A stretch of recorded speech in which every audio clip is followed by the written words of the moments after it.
Remember guys, it's all about the process. This is just one step in your life. You have practiced such a long time to pick a victory, but the results in the end don't matter. The effort matters because we gave it our best shot. Oh, take a look at this devastating charge. Jankos gets him, delivers Neverman. He does it again. 3 games for 3. First blood to Jankos. The one thing that's good for us is that first time they're playing playoffs, so hopefully they will be a bit scared. Kami, he's got it back. He's alive! He's alive! He's managed to keep it! The double kill for him! They are super strong across all lanes, and Jankos, of course, the first blood king, but I don't think H2k are necessarily scary. They are a really good team, so it's going to be very tough for us to win.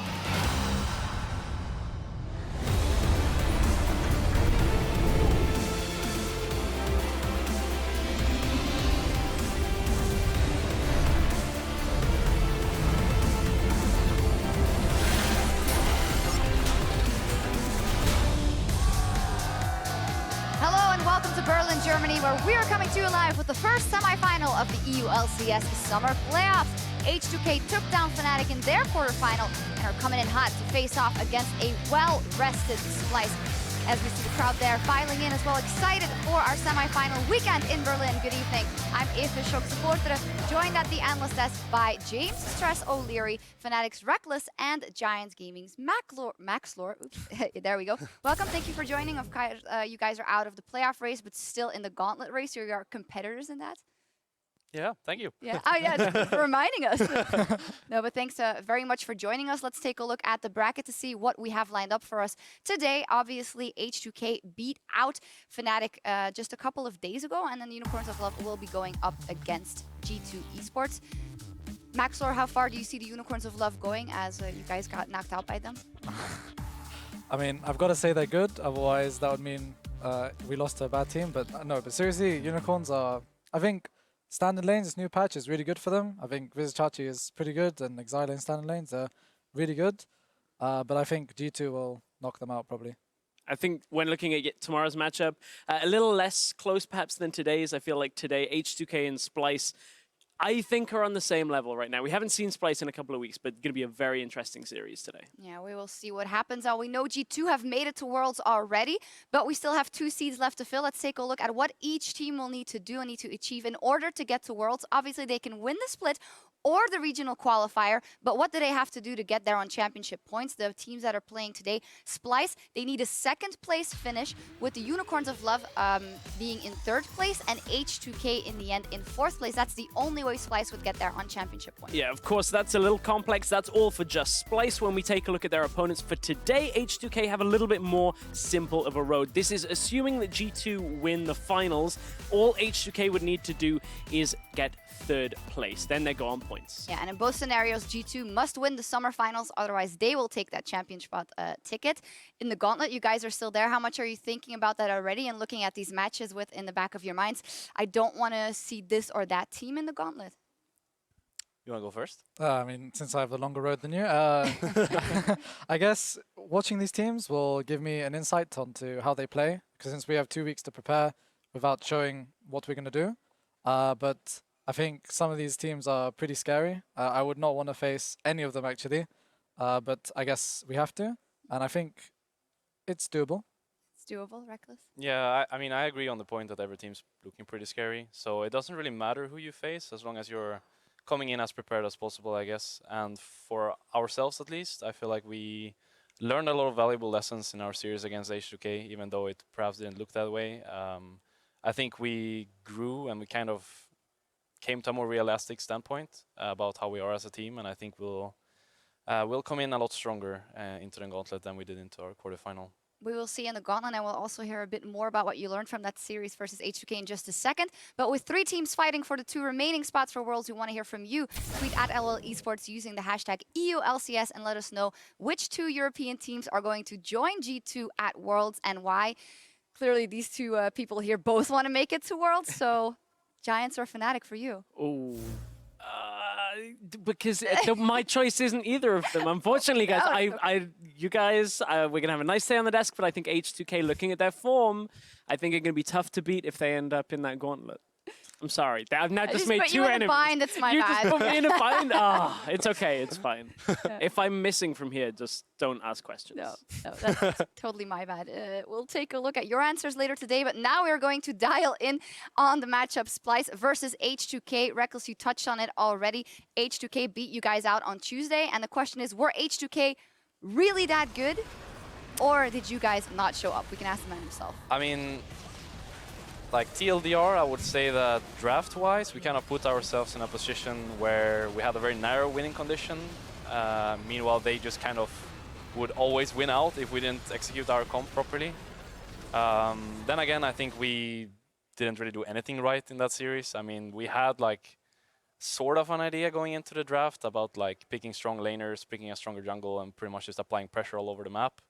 But with us losing like the first tower in every game, and them taking like an early lead with the comps they had and the comps we had, the games just ended in the way they should have, you know. So I guess in one way they had a convincing performance, and I think they've won every game with Forgiven so far. And when they play with Forgiven, they really do look strong and feel strong playing against. So I wouldn't expect like a different H2k coming into the series today. And from what I've heard, Splyce is not performing as well as they did in the later weeks of the summer split. Then again, you know, you haven't seen them, and judging of scrims is usually ending up in a different manner than you expect it to. But I think, generally speaking, H2k just really like this patch, and it fits their players. Meanwhile, Splyce, at least judging from when I played against them, it just felt like they were really good at moving around the map and using all the open territories that existed just because of the lane swap. So it's going to be interesting to see if they can hang in there, you know, with the normal lanes coming in play. Max, what do you think? About? The patch and how it benefits Splyce or H2k and how they will come into this match. I think it benefits H2k hugely, like insane amount, just because of the fact that they have Jankos, which is First Blood King, and that was kind of, you couldn't get First Bloods as easily in lane swaps. And they also have Forgiven, the whole 2v2 meme, but it's actually true. Like, this guy's pretty aggressive in the bot lane, and right now he has like an excuse to play as aggressive as he wants to and pull his jungler there. Even though his jungler would go behind, they could get the First Blood tower and then snowball the game. So I think this is a lot better for H2k. Maybe Splyce worse or better. I'm not sure, to be honest. But Well, it's definitely going to be a close one today, but sometimes things are closer than they appear. And Vedi is here to look at a matchup that could decide today's all-important best of 5. Thank you very much, Shox. Now, I want to take a closer look at the two junglers battling it out today, Jankos and Trashy. Both have received a lot of praise for being key pillars in their team's success. Jankos, renowned for his aggression and ganking, while Trashy known for his consistency and reliability. But first, let's look at how these two players interact with their laners by checking out their jungle proximity numbers. Jungle proximity is a measure of the amount of time a jungler spends within 2,000 units of a laner between 3 and 15 minutes in standard lanes. So you can see here, this is roughly about the range in which the jungler needs to be within his laner, and it's just a pretty good visual representation of how close these two laners need to be. So now that we have a good idea of what jungle proximity is, let's take a look at our two junglers today and see how they compare against one another. Jankos, he does on average spend a lot more time in the laners compared to Trash. You can see that he spends about 22% of his time in the mid, 11% of his time up in the top, and interestingly, he spends about 18% of his time with Vander. Typically, that is because he likes to roam around the map with his support. They try and set up as much vision as they can to enable Ryu to then succeed in the mid lane. Whereas Trashy, he seems to be the opposite of that. He spends the least amount of time out of any LCS jungler with his bottom lane. He doesn't really roam around the map with Mickey. Instead, Splyce prefer to have this strong duo lane in the bottom half of the map to guarantee that successful 2 versus 2. So, with this style, it is even further personified when we actually have a look at the damage differences between the two junglers. Because if you can just see, at the 5-minute mark, Jankos is already doing about 200 more damage to champions than Trashy is. It's even bigger come the 10-minute mark, and even bigger again come the 15-minute mark. This is because Jankos just loves to fight. Whenever he sees an opportunity, he's just going to try and force it down his enemy's throat.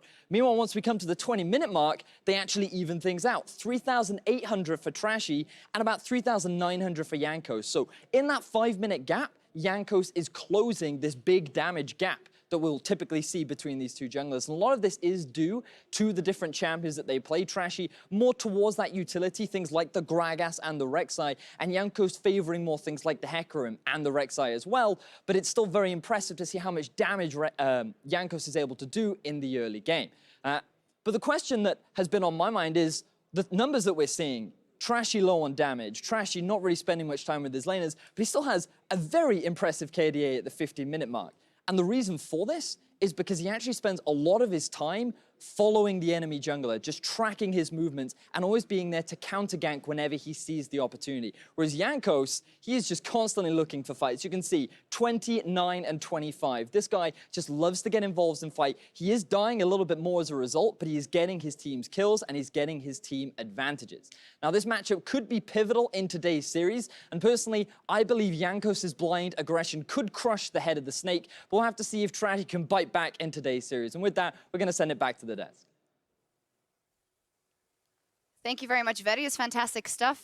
We have to give Vedius a minute because he needs to get over to the caster desk to actually cast the game, which gives us time for predictions. However, I want to really fast get your opinion on what we saw there and who, in your mind, can turn it around for both teams. Can Trashy stand up to Jankos' aggression? I think he was right in the sense that if you can deny Jankos in his early game, you'll have a better chance of winning. But Jankos has always been the type of jungler, like the most solo queue jungler out of all the junglers, where he's looking for kills, and this meta is just kind of perfect for him, and yeah, PogChamp. PogChamp. We'll see what happens. Predictions before we get into the game? My prediction, I think Trashy is going to be able to get all the way around the map. Early game, we're going to see a Splyce 3-2, in my opinion. Cool prop there from the Facebook Live segment we did earlier. Reckless, what is your vote? 3-1 H2k. I think... Where's your prop? Somewhere hidden here. I think, yeah, I mean, I can't really judge too much of the information I got from Splyce's screen performance, but H2k, this is just a patch for H2k. That's just how it feels, and that's how it felt playing against them. Then again, I don't think Splyce have weak individuals whatsoever either, so I think the series might be closer than what I expect it to be, but yeah, this is just a patch for H2k, and if there's any time they're going to shine, it's now. I'm going to go with H2k right here.